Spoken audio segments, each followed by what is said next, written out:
नमस्कार मित्रों, be friend से मैं रिया शर्मा। आज हम बात करेंगे भजन में भीड़ या भीड़ में भजन के बारे में। सवालों का आर्टिकल है, चिंतन मनन का, दूसरों के सोचने का नहीं बल्कि स्वयं के सोचने का है।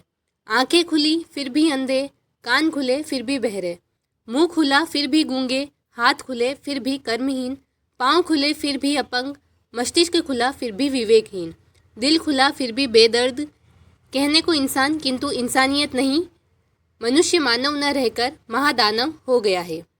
भांग कम नशा ज़्यादा, मिल्कियत कम दिखावा ज़्यादा, भजन कम भीड़ ज़्यादा, आस्था कम आडंबर ज़्यादा, औकात कम अभिमान ज़्यादा, दान कम दिखावा ज़्यादा, ज्ञान कम पांडित्य ज़्यादा, तकलीफ़ कम तनाव ज़्यादा, लागत कम लगान ज़्यादा, बल कम बलवान ज़्यादा, भूख कम भोजन ज़्यादा, रूप कम रोगन ज़्यादा, पहुँच कम पहचान ज़्यादा, बोल कम बोली ज़्यादा, वस्त्र कम बदन ज़्यादा, आसरा कम बेसहारा ज़्यादा, मीठा कम मिठास ज़्यादा, नमक कम खार ज़्यादा, विश्वास कम घात ज़्यादा, अपने कम पराये ज़्यादा, सर्दी कम गर्मी ज़्यादा, अंगारे कम आग ज़्यादा, काया कम क्रोध ज़्यादा, बल कम बहादुरी ज़्यादा, भय कम भसवाड़ ज़्यादा, अर्थ कम अनर्थ ज़्यादा, सुविधा कम दुविधा ज़्यादा, मान कम सम्मान ज़्यादा, सौंदर्य कम स्वांग ज़्यादा, संगीत कम शोर ज़्यादा,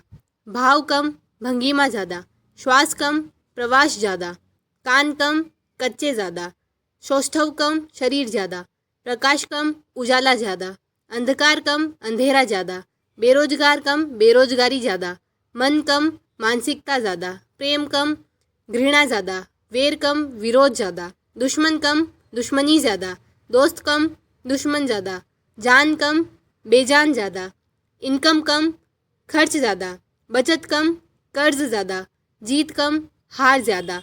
ऐसे ही हो रही है ज़िंदगी आजकल। पहले लोग भजन के लिए एकांत ढूंढते थे, अब भीड़। पहले संत शांति चाहते थे, अब सत्कार।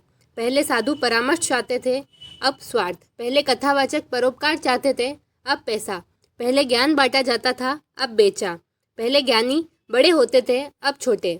पहले ज्ञान ऊपर से नीचे प्रवाहित था, अब नीचे से ऊपर। पहले खाना घर में ज़्यादा खाते थे, अब बाहर। पहले धैर्य रख लेते थे, अब खो देते हैं।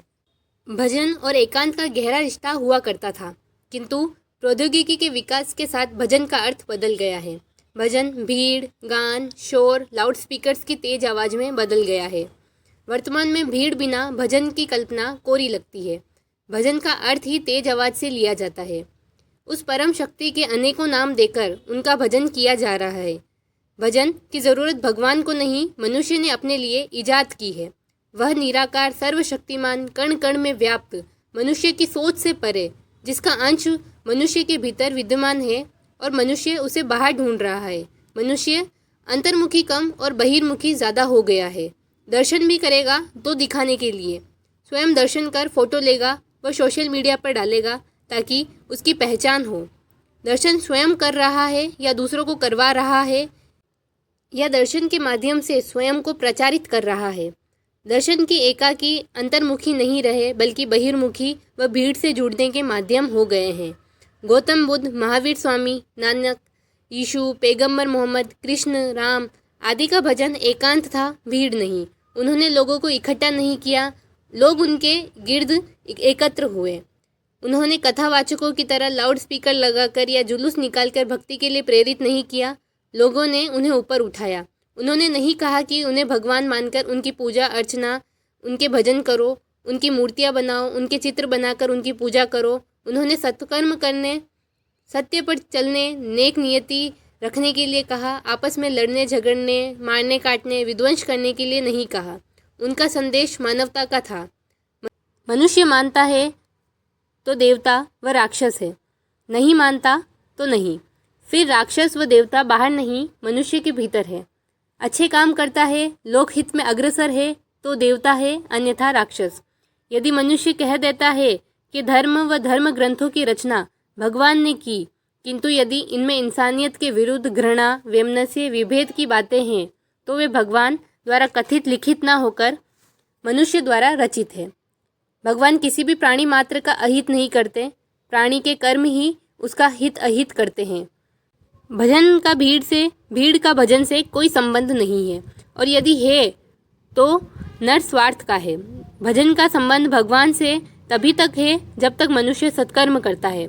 भगवान के नाम पर भजन और भजन के नाम पर भीड़ मनुष्य का खेल है, भगवान का नहीं। धन्यवाद। कृपया चैनल को सब्सक्राइब अवश्य करें।